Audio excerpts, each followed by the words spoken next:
ज्ञान वो इन्वेस्टमेंट है जिसका डिविडेंड यानी मुनाफा जीवन के अंत तक मिलता रहता है। बड़े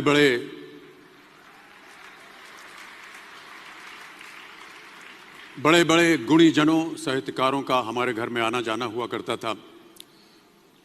उन्हीं के बीच बैठकर उनसे बहुत कुछ सीखने का मुझे सौभाग्य भी प्राप्त हुआ। मैं ऐसा मानता हूं कि एक सामान्य जिंदगी जीने के लिए इंसान को रोटी कपड़ा और मकान के अलावा अगर किसी चीज की सबसे ज्यादा जरूरत होती है तो वो है शिक्षा, एजुकेशन।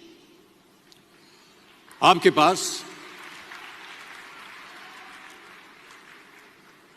पास यदि धन है तो आप उसे गोल्ड में कन्वर्ट कर सकते हैं।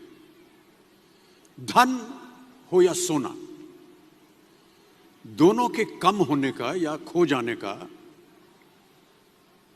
डर हो सकता है, पर यही धन को अगर हम नॉलेज में कन्वर्ट करते हैं तो वो कभी कम नहीं होगा और ना ही उसकी चोरी हो सकती है।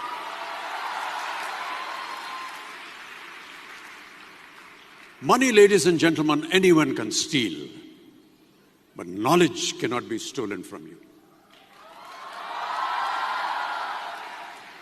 इसलिए मैं समझता हूं कि शिक्षा के प्रति जागरूकता बढ़ाने के लिए महिलाओं और बेटियों को शिक्षित करना यह बहुत ही आवश्यक है।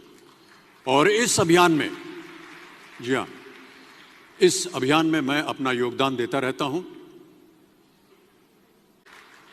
अब देखिए, एक राजा ने कितने राज्यों पर विजय प्राप्त की, कौन कौन से शस्त्रों का इस्तेमाल किया, कितने सैनिक थे, यह शायद आपको याद न हो,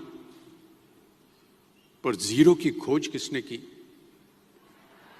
बल्ब का आविष्कार किसने किया, राष्ट्रगान किसने लिखा, ओथेलो मैकबेथ की रचना किसने की, ये आपको जरूर याद रहेगा।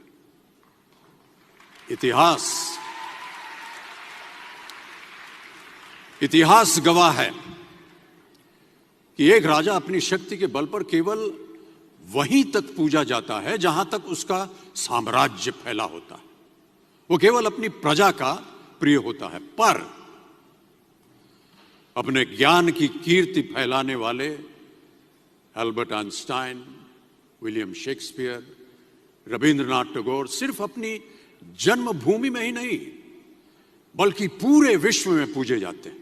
संपूर्ण मानव जाति के लिए वो प्रेरणा स्रोत बनते हैं।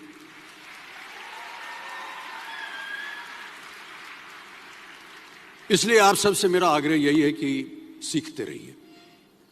ज्ञान का धनी व्यक्ति हमेशा ही सम्मान और आदर योग्य होता है, क्योंकि ज्ञान वो कवच है, वो शील्ड है जो आपके जीवन में आने वाली कठिनाइयों से आपकी रक्षा करेगा। फिर किसी भी शस्त्र की आपको आवश्यकता नहीं होगी।